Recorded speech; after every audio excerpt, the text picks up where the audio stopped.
আমি আজকে আসছি 4 দিন হয়েছে। তো 4 দিনে এখানে অনেক আমার সুখ স্মৃতি আছে, আবার অনেক দুঃখ স্মৃতিও আছে। দুঃখ স্মৃতি হচ্ছে যে ভাত টাত কিছুই পাওয়া যায় না। আর আজকে এখানে এসে দেখলাম যে অনেক আপা আছে, আন্টি আছে। তাইলে আসলে ভাতের কষ্টটা আমি কেন পাইছি এটা আসলে আমি জানি না। এত মানুষ থাকলে ভাতের কষ্ট পাওয়ার তো কথা ছিল না। যাই হোক, আজকে আপনারা এখানে যারা উপস্থিত হয়েছেন, এখানে অনেকেই আছেন যারা এনসিপির না, এখানে অনেকেই আছেন যারা আমাদেরকে দেখতে এসছেন, এখানে অনেকে আছেন, প্রত্যেকটা মানুষ এখানে এনসিপি করেন বা না করেন, কিন্তু প্রত্যেকটা মানুষ বাংলাদেশকে পছন্দ করে।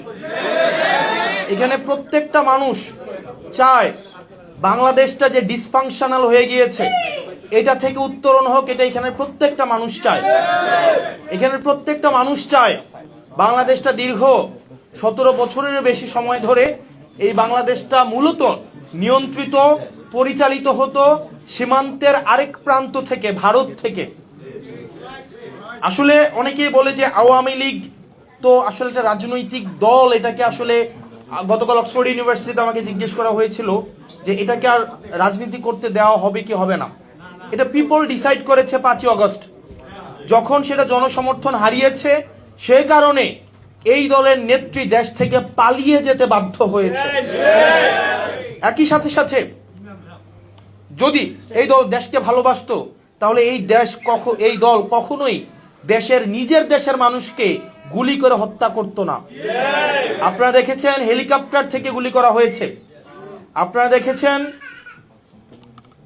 শিশু, কিশোর, বৃদ্ধ, কৃষক, ছাত্র, মাদ্রাসা ছাত্র, কলেজের ছাত্র, ইংলিশ মিডিয়ামের ছাত্র, এখানে হচ্ছে হিন্দু, মুসলমান, ধনী, গরিব, মা, বাবা, এখানে প্রত্যেকটা হিন্দু মুসলমান সহ প্রত্যেকটা মানুষ এখানে হচ্ছে উপস্থিত হয়েছিল ওই আন্দোলনে। এখানে অনেক মানুষ উপস্থিত হয়েছিল যাদের চাকরির কোনো প্রয়োজন নাই। এই যে আপনারা যারা ডায়াসপোরা কমিউনিটি আছেন, আপনারা বিশ্বের বিভিন্ন প্রান্তে, আপনারা যারা জুলাই অংশগ্রহণ করেছিলেন, আপনারা কি চাকরির জন্য অংশগ্রহণ করেছিলেন? আপনাদেরকে কোনো চাকরির দরকার হয়েছিল? আপনাদের আমি অনেককেই দেখেছি যাদের বাংলাদেশে কখনোই কোনো কাজে না গেলেও চলবে, কোনোদিন যাওয়ার হয়তো কোনো প্রয়োজন নাই, কিন্তু স্টিল বাংলাদেশকে আপনারা হৃদয়ে ধারণ করেন। যারা বাংলাদেশটাকে হৃদয়ে ধারণ করেছেন, বিশ্বের বিভিন্ন প্রান্তের মানুষ এই আন্দোলনে সংযোগ ঘটেছে এবং তারা বিভিন্নভাবে তাদের জায়গা থেকে অংশগ্রহণের মধ্য দিয়ে জনবিচ্ছিন্ন, গণবিচ্ছিন্ন, যারা বাংলাদেশে একটা দিল্লি থেকে পরিচালিত একটা দলের প্রধান দেশ থেকে পালাতে বাধ্য হয়েছে। আমি এই ডায়াসপোরা কমিউনিটি, আপনারা যারা আছেন ইংল্যান্ডের, ইউকে কমিউনিটি, আপনাদের কাছে প্রথমেই কৃতজ্ঞতা জানাই। গত জুলাইয়ে আপনারা আন্দোলনে বিভিন্ন মাধ্যমে, এটা রেমিটেন্স শাটডাউন প্রক্রিয়া হোক, সেটা হচ্ছে নিজেরা রাস্তায় ডেমনস্ট্রেশন করার মধ্য দিয়ে হোক, অনলাইন জনসমর্থন উৎপাদনের মধ্য দিয়ে হোক, এবং দীর্ঘ শুধুমাত্র জুলাইয়ে না, একদম 2009 সাল পরবর্তী সময় থেকে বিভিন্ন সময়ে আপনারা গণতন্ত্রের পক্ষে, বাংলাদেশের গণমানুষের পক্ষে বিভিন্নভাবে আপনারা সমর্থন উৎপাদন করেছেন। সেজন্য দলমত নির্বিশেষে আমি আপনাদেরকে এনসিপির পক্ষ থেকে শুভেচ্ছা এবং অভিনন্দন জানাই। প্রিয় ইউকে বাংলাদেশের আপনারা যারা আছেন, ইউকেতে যারা থাকেন, আজকে যখন আমি লাস্ট 4 দিন এখানে বিভিন্ন জায়গায় গিয়েছি, এখানে কোনো মানুষ আমার কাছে এটা চায় নাই যে তার কোনো একটা পোস্টিং লাগবে, কোনো একটা প্রমোশন লাগবে। কেউ আমাকে এসে বলে নাই যে একটা চাকরি লাগবে, বা আমি এখানে একটা ইনভেস্ট করতে চাই, আমাকে একটা সরকারি একটা তদবির লাগবে, আমাকে কেউ কোথাও বলে নাই। একই সাথে সাথে আমরা যে রেস্টুরেন্টে খেতে গিয়েছি, জোর করে আমরা টাকা দিতে পারি নাই। এমন না যে উনি আগে থেকে প্রস্তুত ছিল, বিষয়টা এমন না। যে মানুষের যে আতিথেয়তা আমরা পেয়েছি, তো সেই জায়গা থেকে কিন্তু মানুষের কিছু আমাদের কাছে চাওয়া এবং প্রত্যাশা ছিল। প্রত্যেকটা মানুষ সবাই বলে যে ভাই আমরা এত কষ্ট করি এখানে, আমরা দেশ থেকে কিছু আনি না, আমরা এই যে এখানে আমরা হচ্ছে পরিশ্রম করে যেই 2-4 পয়সাটা আমরা দেশে পাঠাই, দেশের অর্থনীতির চাকাটা যেন সচল হয়, সেটার জন্য সবসময় আমরা সচল থাকি। কিন্তু দুর্ভাগ্যজনক বিষয়, আমরা যখন এয়ারপোর্টে যাই, সেই জায়গা থেকে হচ্ছে আমাদের দুর্গতি শুরু হয়। এয়ারপোর্টে যাওয়ার পরই মনে হয় যে আমরা এই দেশের মানুষ না, আমাদের দিকে এমন ভাবে তাকানো হয়, আমাদেরকে এমন ভাবে ট্রিট করা হয়, আমরা মনে হয় যে আমরা দেশের জন্য একটা বোঝা। এটা আমাদের এক দীর্ঘ সময়ের একটা বাস্তবতা, আমাদের এটা রাষ্ট্রীয় দুর্বলতা এবং আমাদের কাঠামোগত একটা দুর্বলতা, যে আমরা এখনো পর্যন্ত, আমি যখন হিথ্রো বিমানবন্দর দিয়ে আসলাম, সেখানে আসলে আসার পরে সেখানে জাস্ট 2টা গেট ছিল, একটা গেট ছিল যে এখানে তারা ইউরোপিয়ান পাসপোর্ট শুধুমাত্র হোল্ড করে তারা একটা গেট দিয়ে যাবে, আর একটা হচ্ছে নন ইউরোপিয়ান পাসপোর্ট যারা হোল্ড করে তারা একটা গেট দিয়ে যাবে। অথচ আপনি বাংলাদেশে যান, আপনি গিয়ে দেখবেন ভিআইপি, সিআইপি, এইপি, সেইপি, সাধারণ, এইটা সেটা। অথচ দেখেন এই ভিআইপি মানুষদের মধ্যে বেশিরভাগ মানুষই হচ্ছে দেশ থেকে বিদেশে টাকা পাচার করে। এখানে যারা যারা টাকা পাচার করেছে, বিদেশে বেগম পাড়া বানাইছে, এবং এই যে দীর্ঘ সময় লুট করে এখন বিদেশে টাকা পাচার করে এই লুটের টাকা গতকাল হচ্ছে দুবাই একজনকে ধরেছে, এই তাদেরকে হচ্ছে আমাদের দেশে রাষ্ট্রীয় পৃষ্ঠপোষকতায় ভিআইপি মর্যাদা দিয়ে দেখা যায় তারাই হচ্ছে কখনোই সাধারণ মানুষের দুর্ভোগটা বোঝার চেষ্টা করে না। তো সেই জায়গা থেকে আপনারা যেটা বলেছেন আমিও দেখেছি, যেমন আসলে কি কাঠামোটা এমন, আমি 2026-এর ফেব্রুয়ারির আগে এক ধরনের রাষ্ট্রীয় এক ধরনের একটা পরিচয় ছিল, তারপর একটা পরিচয় বর্তমানে আমি হোল্ড করি। এই কাঠামোটা এমন একটা কাঠামো যেখানে আপনাকে আসলে সার হইতে বাধ্য করবে। আপনি গাড়ি থেকে নামার আগে তিনজন এসে গাড়ির দরজাটা খুলবে, এবং আপনি যদি কোনো ক্রমে গাড়ির দরজাটা নিজে খোলেন, আপনার অধীনস্থ যারা তারা আপনাকে এমন একটা সেন্স দিবে যে আপনি বিশাল এক অপরাধ করে ফেলছেন, এবং দুইটা বাক্য বললে অন্তত 12 বার স্যার বলবে, যে স্যার স্যার, জি sir, sir sir sir sir sir, মানে the kind of sense you will be given, যে আপনি 15 দিন না যাইতে হচ্ছে আপনি একটা ফিল করবেন যে আপনি, মানে আমরা পড়ি না যে আমরা সবাই ইকুয়াল, কিন্তু ওই সময় একটু পরে মনে হবে, কিছুদিন পরে মনে হবে আমরা মোর ইকুয়াল। কারণ রাষ্ট্র তো আমাকে কিছু সুযোগ সুবিধা দেয়, আমার অধীনস্থ কিছু মানুষ থাকে, আমাদের সিস্টেমটা আসলে আমাকে ভিআইপি হইতে বাধ্য করে। এয়ারপোর্টে আসার সাথে সাথে আমার লাগেজটা, আমি আগে যখন মানে ডোমেস্টিক ফ্লাইটে যখন যাইতাম তখন হচ্ছে আমি কখনোই I never use VIP gate or anything. আমি যখন গত এই ইংল্যান্ডে আসার পথে নামার সাথে সাথে দুইজন এসে লাগেজটা টাইনে না, স্যার স্যার আপনার তো 2 ঘন্টা আছে, এই রুমে বসেন, এখানে কফি, এটা সেটা, এবং কোনো হ্যাসিলই বুঝি নাই।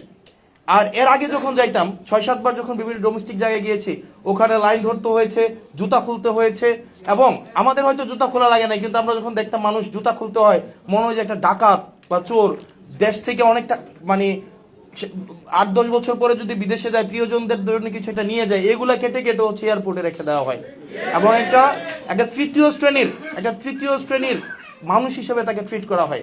আমি আপনাদেরকে কথা দিয়ে যাচ্ছি, আমি হাসনাত আব্দুল্লাহ আপনাদেরকে কথা দিয়ে যাচ্ছি, যতদিন না পর্যন্ত এয়ারপোর্টে আমি আমার জায়গা থেকে, পরিবর্তন তো শুরু করতে হয় কোনো না কোনো একটা জায়গা থেকে, আমি আপনাদেরকে কথা দিয়ে যাচ্ছি, আমি আমার জীবনে লাস্ট এইখানে আসার পথে ভিআইপি ব্যবহার করেছি, এবং এটাই শেষবার।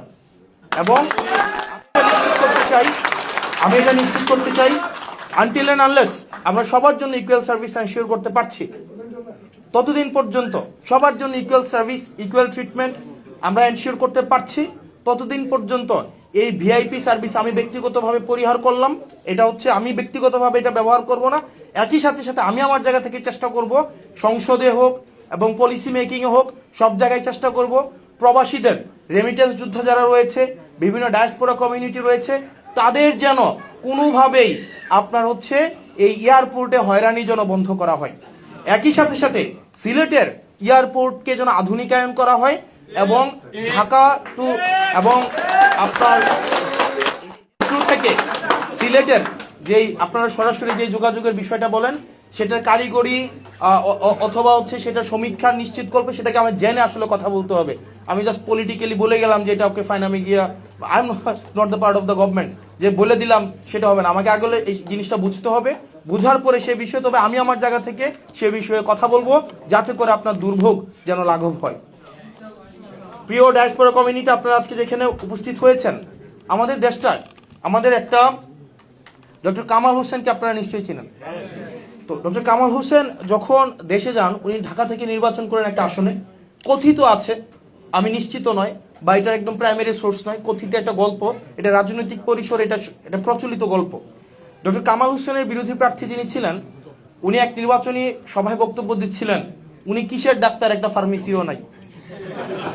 তো ডাক্তার কামাল হোসেনকে বলতেছে যে উনি কিসের ডাক্তার, একটা ফার্মেসিও নাই। তো আসলেই তো উনি ডক্টর কামাল হোসেন, উনি একটা ফার্মেসি নাই, কোনোদিন চেম্বার করে নাই, তো এটা সত্য কথা, উনি মিথ্যা বলে নাই।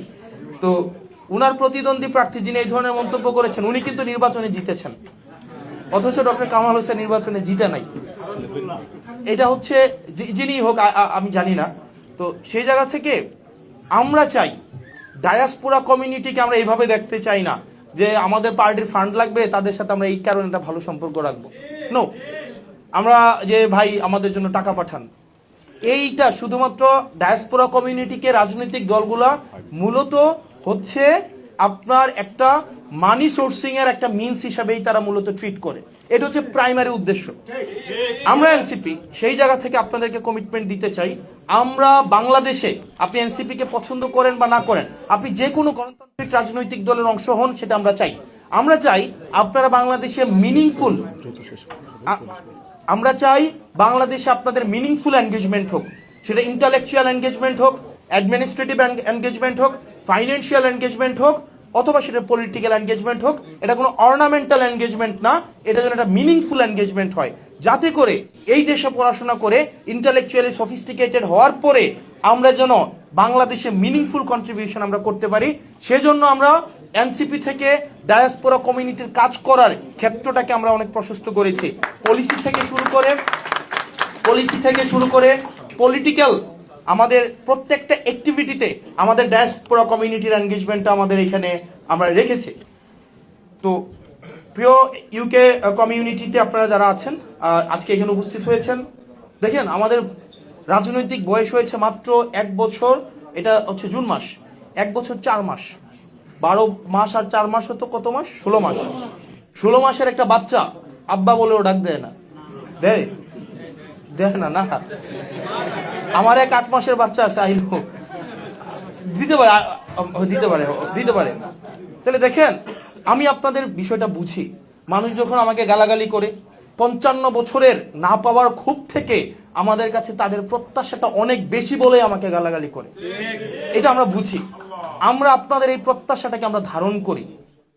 আপনি এনসিপি কে সমর্থন করেন বা না করেন, আপনি যদি বাংলাদেশটাকে সমর্থন করেন, বাংলাদেশের ইনস্টিটিউশনস গুলার পরিবর্তন চান, আপনি যদি চান বাংলাদেশের বিচার ব্যবস্থা স্বাধীন হোক, আপনি যদি চান বাংলাদেশের এমন একটা নির্বাচন কমিশন হোক, এমন একটা নির্বাচনী ব্যবস্থা হোক যাতে আপনি যাকে পছন্দ তাকে ভোট দিতে পারবেন, বাংলাদেশে এমন একটা ব্যুরোক্রেসি, একটা প্রশাসনিক ব্যবস্থা তৈরি হোক যেখানে নাম এবং পরিচয়ে আপনার হচ্ছে মানুষকে ট্রিট করবে না, বরং ট্রিট করবে একজন সেবাপ্রার্থী হিসেবে, তাহলে আমরা চাই আপনারা এনসিপি কে আপনাদের পরামর্শ দিয়ে আপনারা সহায়তা করবেন, ইন্টালেকচুয়াল সাপোর্ট আপনারা দিবেন। কারণ আমাদের ভুল থাকবে, আমাদের সীমাবদ্ধতা থাকবে, আমাদের ত্রুটি থাকবে, কিন্তু আমরা চাই, আমার বয়স 28, আমার যিনি আহ্বায়ক আছেন জনাব নাহিদ ইসলাম, আমাদের নাহিদ ইসলাম সমবয়সী, আসিফ মাহমুদ, সার্জিস আলম থেকে শুরু করে আমাদের পার্টির যারা রয়েছে, আমরা প্রত্যেকেই কিন্তু এই বয়সের মানুষ। এখানে অনেক মানুষ আছে আমাদের থেকে 3 গুণ বয়সের, আছেন না আপনারা? অনেকে আছেন 22 বছর ধরে বিদেশেই থাকেন। তাইলে দেখেন, আমরা তো এখন শিখছি, আমাদের ভুল হবে, আমাদের সীমাবদ্ধতা থাকবে, ডিসিশন মেকিং এ আমাদের একটু স্লথ গতি থাকবে। সেক্ষেত্রে যেখানেই মনে করবেন আপনাদের ইমপ্রুভমেন্ট দরকার, সেখানে আপনারা আমাদেরকে বলবেন, আমরা ইমপ্রুভ করে নেব। আমরা চাই এমন একটা বাংলাদেশ যেখানে প্রত্যেকটা গণতন্ত্রকামী মানুষ তারা যেন বাংলাদেশে একটা মিনিংফুল জীবন ধারণ করতে পারে। আমরা চাই বাংলাদেশ যেন, বিদেশ যেন বাংলাদেশের মানুষের ড্রিম না হয়, এটা আমরা নিশ্চিত করতে চাই।